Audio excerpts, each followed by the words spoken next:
بسم الله الرحمن الرحيم. فإذا انسلخ الأشهر الحرم فاقتلوا المشركين حيث وجدتموهم وخذوهم واحصروهم وخذوا لهم كل مرصد. سبحان ربك رب العزة عما يصفون وسلام على المرسلين والحمد لله رب العالمين. کل انڈیا کی طرف سے پاکستان پر جو بزدلانہ حملہ ہوا، انشاءاللہ اس کا جواب تو ان کو ہمیں دینا پڑے گا، لیکن میں ابتداً دو باتیں عرض کرنا چاہتا ہوں بحیثیت امیر جماعت اشاعت توحید و سنہ العالمیہ. پہلی بات یہ کہ مشرکین کے 4 اقسام قرآن کریم نے سورہ توبہ میں ذکر کیے ہیں. پہلی قسم وہ جنہوں نے مسلمانوں کے ساتھ عہد و پیمان کیا ہے اور اس کے لیے وقت مقرر ہے، تو ہمیں اپنے رب کے طرف سے حکم ہے کہ اس وقت تک صبر کرو.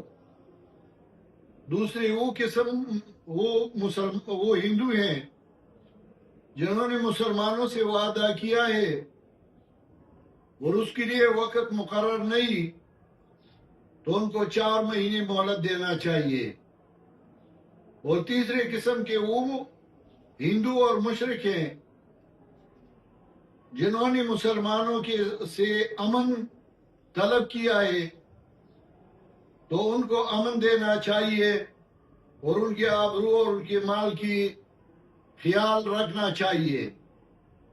وَإِنْ أَحَدٌ مِّنَ الْمُشْرِكِينَ اسْتَجَارَكَ فَأَجِرْهُ حَتَّىٰ يَسْمَعَ كَلَامَ اللَّهِ. چوتھی قسم کے وہ مشرکین ہے جنہوں نے مسلمانوں کے ساتھ لڑائی لڑی، تو اللہ کا حکم ہے کہ ان کے ساتھ ایسے لڑو کہ ان کے راستے بند کر دو، ان کو پکڑو، ان کو قتل کر دو. یہ چوتھی قسم کے جو مشرکین ہیں، یہ کام بھارت انڈیا نے کیا ہے اور ان کے ساتھ اب اسی طرح کرنا چاہیے. میں اپنے فوج کو اپنی طرف سے اور اپنی جماعت کی طرف سے یہ داد دیتا ہوں کہ انشاءاللہ میری پوری جماعت اور تقریباً 21 لاکھ شاگرد میرے ہیں، وہ آپ کے ساتھ ہیں اور شانہ بشانہ انشاءاللہ لڑیں گے. ہم آپ کے ساتھ ہوں گے اور انشاءاللہ پاکستان کے دفاع کے لیے، توحید و سنت کی اشاعت کے لیے ہم آپ کے ساتھ ہوں گے. میرے والد صاحب نے 1965 میں جو پوسٹر شائع کیا تھا، اس کا عنوان تھا ہند سے جہاد. اس میں وہ حدیث بھی ذکر کیے تھے جس میں ہند سے جہاد کی فضیلت ذکر کیا گیا ہے. وہ پوسٹر بھی اب میرے ساتھ ابھی بھی ادھر موجود ہے. انشاءاللہ ہم اسی پہ عمل پیرا ہوں گے اور ہم اپنے فوج کے شانہ بشانہ ہوں گے.